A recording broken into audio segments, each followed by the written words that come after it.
نحمده ونصلي على رسوله الكريم أما بعد فأعوذ بالله من الشيطان الرجيم بسم اللہ الرحمن الرحیم۔ السلام علیکم، میرا نام عمر ہے۔ گزشتہ ویڈیو میں ہم نے سورہ بقرہ کی آیت نمبر 105 تک ترجمہ تفسیر پڑھی تھی، تو آج ہم انشاءاللہ کنٹینیو کریں گے۔ امید کرتا ہوں آپ سب خیریت سے ہوں گے، روزے اچھے گزر رہے ہوں گے۔ اللہ پاک سب کے لیے رمضان آسان کرے اور زیادہ سے زیادہ عبادتیں کرنے کی توفیق دے، اور جو علم ہم سیکھ رہے ہیں اس کو صحیح سیکھنے کی توفیق دے اور اس پہ عمل کی توفیق دے ہمیں، آمین۔ تو شروع کرتے ہیں ہم سورہ بقرہ آیت نمبر 105 سے۔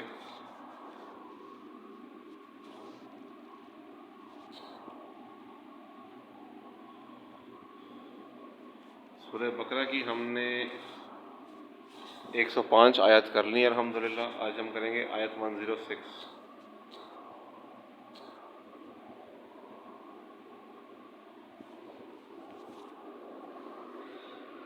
ما ننسخ من آیت او ننسها نأتی بخیر منها او مثلها الم تعلم ان اللہ علی کل شیء قدیر۔ جو منسوخ کرتے ہیں ہم کوئی آیت یا بھلا دیتے ہیں تو بھیج دیتے ہیں اس سے بہتر یا اس کے برابر۔ کیا تجھ کو معلوم نہیں کہ اللہ ہر چیز پر قادر ہے؟ تبدیل قبلہ کا واقعہ جب ہوا، یہ خلاصہ تفسیر، یہ آیت بڑی امپورٹنٹ ہے 106، اس کو ہم دوبارہ پڑھتے ہیں۔ جو منسوخ کرتے ہیں ہم کوئی آیت یا بھلا دیتے ہیں تو بھیج دیتے ہیں اس سے بہتر یا اس کے برابر۔ کیا تجھ کو معلوم نہیں کہ اللہ ہر چیز پر قادر ہے؟ خلاصہ تفسیر، تبدیل قبلہ کا واقعہ جب ہوا تو یہود نے اس پر لعن طعن کیا، ان کو یعنی طعنہ زنی کی ان پہ، اور طعنہ زنی کا نشانہ بنایا، لعن طعن کیا، اور مشرکین بھی بعض احکام کی منسوخی پر زبان تان دراز کرتے تھے، لعن طعن کرتے تھے، طعنہ زنی کرتے تھے۔ حق تعالیٰ ان کے طعن اور اعتراض کا جواب دیتے ہیں کہ ہم کسی آیت کا جو حکم موقوف کر دیتے ہیں، گو آیت قرآن میں یا ذہنوں میں باقی رہے، یا اس آیت ہی کی ذہنوں سے فراموش کر دیتے ہیں، یہ کوئی اعتراض کی بات نہیں، کیونکہ اس میں بھی مصلحت ہوتی ہے۔ چنانچہ ہم اس آیت سے بہتر یا اس آیت ہی کے مثل بجائے اس کے دوسری چیز لے آتے ہیں۔ اے معترض یعنی لعن طعن کرنے والے، کیا تجھ کو یہ معلوم نہیں کہ حق تعالیٰ ہر شے پر قدرت رکھتے ہیں؟ پس ایسے قادر کو مصالح کی رعایت کیا مشکل ہے؟ کیا تجھ کو یہ معلوم نہیں کہ حق تعالیٰ ایسے ہیں کہ خاص انہی کی سلطنت آسمانوں اور زمین پر ہے؟ جب ان کی اس قدرت و سلطنت میں کوئی شریک و سہیم نہیں ہے تو ان مصلحتوں کی رعایت کر کے دوسرا حکم دے دینے میں کوئی مزاحمت کر سکتا ہے؟ غرض حکم ثانی کی تجویز سے بھی مانے نہیں، اور اس حکم کے جاری کر دینے میں بھی کوئی مانے نہیں۔ اور یہ بھی سمجھ رکھو کہ تمہارا حق تعالیٰ کے سوا کوئی یار و مددگار بھی نہیں۔ پس جب وہ پار ہے تو احکام میں مصلحت کی ضرورت رعایت کریں گے، اور جب مددگار ہیں تو ان احکام پر عمل کرنے کے وقت تمہارے مخالفین کی مزاحمت سے بھی ضرور محفوظ رکھیں گے۔ البتہ اگر کسی ضرر سے بڑھ کر کوئی نفع اخروی ملنے والا ہو تو ظاہراً مخالف کا مسلط ہو جانا اور بات ہے۔ معرف و مسائل، اس آیت میں کسی آیت قرآنی کے منسوخ ہونے کی جتنی صورتیں ہو سکتی ہیں سب کو جمع کر دیا ہے۔ نسخ کے معنی لغت میں زائل کرنے اور لکھنے کے آتے ہیں۔ اس پر تمام مفسرین امت کا اتفاق ہے کہ اس آیت میں نسخ سے مراد کسی حکم کا زائل کرنا یعنی منسوخ کرنا ہے، اور اسی لیے اصطلاح کتاب و سنت میں نسخ ایک حکم کے بجائے کوئی دوسرا حکم جاری کرنے کو کہا جاتا ہے، خواہ وہ دوسرا حکم یہی ہو کہ سابق حکم بالکل ختم کر دیا جائے، یا یہ ہو کہ اس کی جگہ دوسرا عمل بتایا جائے۔ احکام الہی میں نسخ کی حقیقت، دنیا کی حکومتوں اور اداروں میں کسی حکم کو منسوخ کر کے دوسرا حکم جاری کر دینا مشہور و معروف ہے، لیکن انسانوں کے احکام میں نسخ کبھی اس لیے ہوتا ہے کہ پہلے کسی غلط فہمی سے ایک حکم جاری کر دیا، بعد میں حقیقت معلوم ہوئی تو حکم بدل دیا۔ کبھی اس لیے ہوتا ہے کہ جس وقت یہ حکم جاری کیا گیا اس وقت کے حالات کے مناسب تھا، اور آگے آنے والے واقعات و حالات کا اندازہ نہ تھا۔ جب حالات بدلے تو حکم بھی بدلنا پڑا۔ یہ دونوں صورتیں احکام خداوندی میں نہیں ہو سکتی۔ ایک یعنی کہ اللہ تعالیٰ پہ آپ یہ گمان نہیں کر سکتے کہ اللہ کو ایک حکم اللہ نے جاری کیا اور اللہ کو نعوذ باللہ معلوم نہیں تھا کہ آگے کے معاملات چینج ہوں گے، وقت چینج ہوگا تو حکم کو منسوخ کرنا پڑے گا۔ یا یہ کہ اللہ کو اوبیسلی اب یہ بھی غلط فہمی نہیں کر سکتے کہ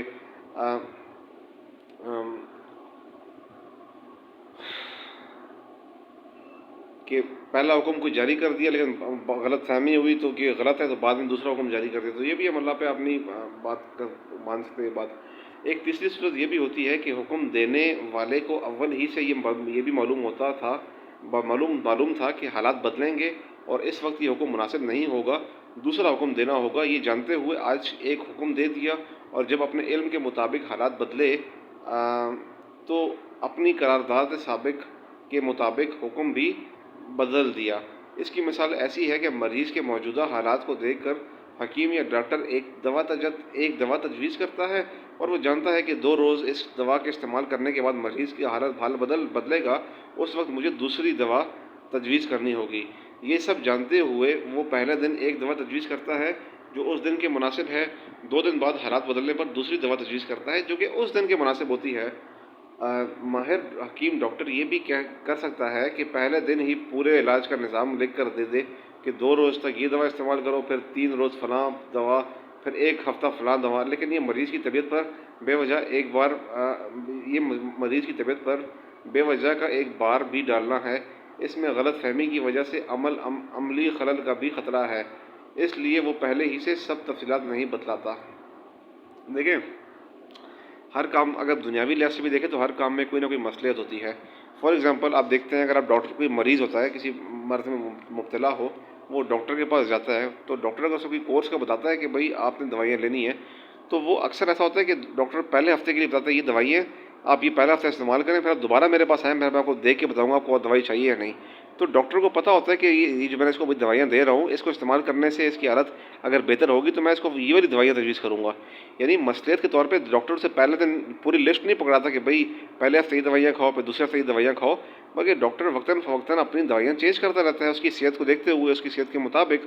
تو یہ ایک مصلحت کا تقاضا ہوتا ہے۔ اسی طرح اللہ تعالیٰ نے اگر کوئی حکم پہلے جاری کیا اس کو بعد میں منسوخ کر دیا تو اس کا ہرگز یہ مطلب نہیں ہوتا کہ اللہ کو نعوذ باللہ معلوم نہیں تھا کہ آگے چل کے حالات خراب ہوں گے، یہ حالات بدلیں گے تو مجھے پرانا جو حکم ہوگا اسے تبدیل کرنا پڑے گا، بلکہ یہ بھی ایک مصلحت کا تقاضا ہوتا ہے کہ اس وقت کے مناسب یہ حکم تھا تو اللہ نے اسے وہ حکم دیا، اور آگے جب حالات بدلے یا کوئی بھی مصلحت تھی تو اس کی بنیاد پہ وہ پرانا والا جو حکم تھا منسوخ ہو گیا اور اگلا حکم جاری ہو گیا، یا پرانے کو یہ بھی ہو سکتا ہے کہ پرانا حکم منسوخ ہو گیا، بس یہ بتا لو محض کافی ہو۔ تو یہ سب مصلحت کی بات ہوتی ہے، اس میں ہم کبھی اب یہ گمان نہیں کر سکتے کہ اللہ کے علم میں یہ نہ تھا، نعوذ باللہ۔ تو اللہ جل شانہ کے احکام میں اور اس کی نازل کی ہوئی کتابوں میں صرف یہی آخری صورت نسخ کی ہو سکتی ہے اور ہوتی رہی ہے۔ ہر آنے والے نبوت اور ہر نازل ہونے والی کتاب نے پچھلی نبوت اور کتاب کے بہت سے احکام کو منسوخ کر کے نئے احکام جاری کیے، اور اسی طرح ایک ہی نبوت اور شریعت میں ایسا ہوتا رہا کہ کچھ عرصے تک ایک حکم رہا، پھر بتقائے ضائع حکمت خداوندی اس کو بدل کر دوسرا حکم نافذ کر دیا گیا۔ صحیح مسلم کی حدیث میں ہے، یعنی کبھی کوئی نبوت نہیں آئی جس نے احکام میں نسخ اور رد و بدل نہ کیا ہو۔ جب بھی کوئی نئی نبوت آتی ہے وہ پرانی اس کو نسخ کر دیتے ہیں، جیسا پرانی احکامات ہمیں اکثر ختم ہو جاتے ہیں۔ حضور اکرم صلی اللہ علیہ وسلم آئے، قرآن مجید نازل ہوا تو پرانی کتابوں پہ عمل نہیں کیا جائے گا، قرآن پاک پہ عمل کیا جائے گا۔ جاہلانہ شبہات، البتہ کچھ جاہل یہودیوں نے اپنی جہالت سے احکام الہی کے نسخ کو دنیاوی احکام کے نسخ کی پہلی دونوں صورتوں پر قیاس کر کے نبی اکرم صلی اللہ علیہ وسلم پر زبان تان دراز کی۔ اسی کے جواب میں یہ آیت نازل ہوئی، ابن جریر، ابن کثیر وغیرہ۔ مطلب کہ تین ہم نے صورتیں بتائی نا، کہ ایک تو یہ کہ کسی کو مطلب جو شخص حکم دے رہا ہے اس کو پہلی بات تو یہ اللہ تعالیٰ میں کوئی ہمیں فرق رکھنا چاہیے کہ اللہ تعالیٰ مخلوق نہیں ہے۔ ظاہری بات ہے اللہ تعالیٰ خالق ہے اور اللہ تعالیٰ کے پاس ہر چیز کا علم ہے، غیب کا بھی علم ہے اور ہر چیز کا علم ہے اللہ کے پاس۔ تو ایسا تو پاسبل ہی نہیں ہے کہ اللہ کو معلوم نہ ہو، لیکن وہ یہودی تھے، وہ جو شیطان تھے، مطلب جن کی دلوں میں مرض تھا، تو وہ لان تان کرتے تھے کہ بھائی کیا اللہ کو معلوم نہیں تھا کہ بعد میں ہو سکتا ہے، تو پہلے ہی حکم جاری کر دیتے، بعد میں پرانا حکم منسوخ کرنے کی کیا ضرورت پڑی۔ اس طرح کی لان تان کرتے تھے وہ یہودی، ان کو تو موقع چاہیے تھا اور موقع ان کو مل گیا۔ تو مسلمانوں میں سے فرقہ معتزلہ کے بعض لوگوں نے شاید ان مخالفین کے دلتان سے بچنے کی یہ راہ نکالی کہ احکام الہی میں نسخ ہونے والے کا امکان تو ہے، کوئی امر اس امکان کے لیے مانع نہیں، لیکن پورے قرآن میں نسخ کا وقوع کہیں نہیں ہوا، نہ کوئی آیت نسخ ہے نہ منسوخ۔ یہ قول ابو مسلم اصفہانی کی طرف سے منسوب کیا جاتا ہے، جس پر علماء امت نے ہمیشہ رد و نکیر فرمایا ہے۔ تفسیر روح المعانی میں ہے، تمام اہل شرائع کا نسخ کے جواز و وقوع دونوں پر اتفاق ہے، صرف یہودیوں نے بجز عیسویہ کے امکان نسخ کا انکار کیا ہے، اور ابو مسلم اصفہانی نے وقوع کا انکار کیا ہے۔ وہ کہتا ہے کہ نسخ احکام الہی میں ممکن تو ہے مگر کہیں واقع ہوا نہیں، اور امام قرطبی نے اپنی تفسیر میں فرمایا، باب نسخ کی معرفت بہت ضروری ہے اور فائدہ اس کا بہت بڑا ہے، اس کی معرفت سے علماء مستغنی نہیں ہو سکتے اور جاہلوں بیوقوفوں کے سوا اس کا کوئی انکار نہیں کر سکتا۔ قرطبہ نے اس جگہ ایک واقعہ حضرت علی رضی اللہ تعالیٰ عنہ کا بھی نقل کیا ہے کہ ایک مرتبہ وہ مسجد میں تشریف لائے تو کوئی آدمی واعظ کہہ رہا تھا۔ آپ نے لوگوں سے پوچھا، یہ کیا کر رہا ہے؟ لوگوں نے کہا کہ واعظ و نصیحت کر رہا ہے۔ آپ نے فرمایا، نہیں، یہ کوئی واعظ و نصیحت نہیں کرتا بلکہ یہ کہنا چاہتا ہے کہ میں فلاں بن فلاں ہوں، سو پہچانو۔ پھر اس شخص کو بلوا کر پوچھا کہ کیا تم قرآن و حدیث کے ناسخ و منسوخ احکام کو جانتے ہو؟ اس نے کہا، نہیں، میں نہیں جانتا۔ حضرت علی کرم اللہ وجہہ نے فرمایا کہ ہماری مسجد سے نکل جاؤ، آئندہ کبھی یہاں واعظ نہ کہو۔ قرآن و سنت میں نسخ کے وجود و وقوع کے متعلق صحابہ کرام رضی اللہ اجمعین و تابعین کے اتنے آثار و اقوال موجود ہیں جن کو نقل کرنا مشکل ہے۔ تفسیر ابن جریر، ابن کثیر، درمنشور وغیرہ میں اسانیہ قوی حسیہ صحیحہ کے ساتھ بھی بہت سی روایات مذکور ہیں اور روایات ضعیفہ تو شمار نہیں۔ اسی لیے امت میں یہ مسئلہ ہمیشہ اجماعی رہا ہے۔ صرف ابو مسلم اصفہانی اور چند معتزلہ نے وقوع نسخ کا انکار کیا ہے، جن پر امام رازی نے تفسیر کبیر میں شرح بسط کے ساتھ رد کیا ہے۔ نسخ کے مفہوم میں متقدمین اور متاخرین کی اصطلاحوں میں فرق۔ چونکہ نسخ کے اصطلاحی معنی تبدیل حکم کے ہیں، اور یہ تبدیلی جس طرح ایک حکم کو بالکل منسوخ کر کے اس کی جگہ دوسرا حکم لانے میں ہے، جیسے بیت المقدس کے بجائے بیت اللہ کو قبلہ بنا دیا، اسی طرح کسی متعلق یا عام حکم میں کسی قید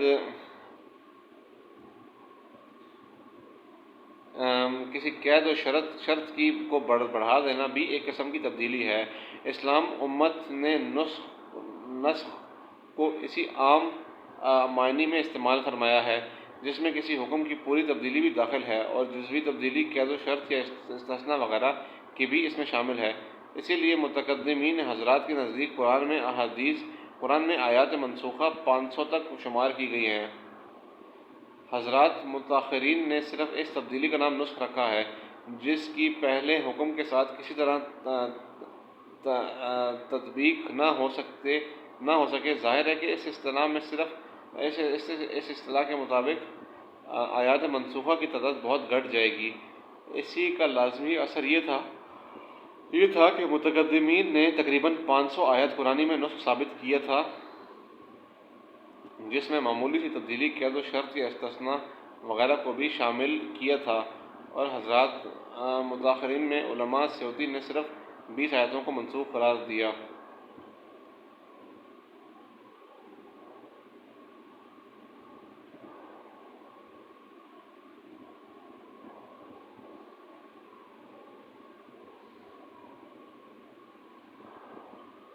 عصر حاضر میں بعض علماؤں کی ایسی تحریریں نظر سے گزری ہیں جنہوں نے آیات مذکورہ مانسخ کو متضمن معنی شرط پر ہونے کی وجہ سے ایک قضیہ فرضیہ مثل کا لوگ کان فی حد اور رکان رحمان ولد قرار دے کر صرف امکان نسخ کی دلیل بنایا اور وقوع کا انکار کیا،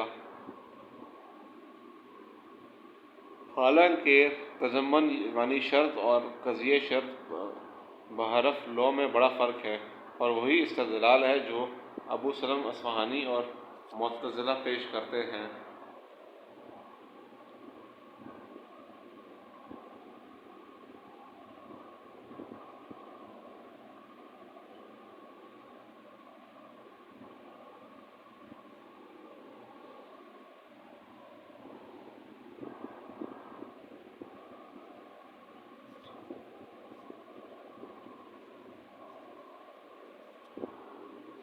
اس میں بتایا گیا بیسیکلی کہ جو قرآن میں آیتیں ہیں کچھ جو منسوخ ہیں، تو بتایا گیا کہ وہ کچھ وقت کے لیے تھی، اور جیسا کہ اللہ تعالیٰ کی اس میں مصلحت ہے، تو اگر ہم بات کریں کہ قبلہ اول سے قبلہ اول میں جو ہے نماز پڑھنے کا حکم دیا گیا تھا، اس طرف سجدہ کرنے کا، تو اس میں بھی یقیناً اللہ کی کوئی مصلحت تھی۔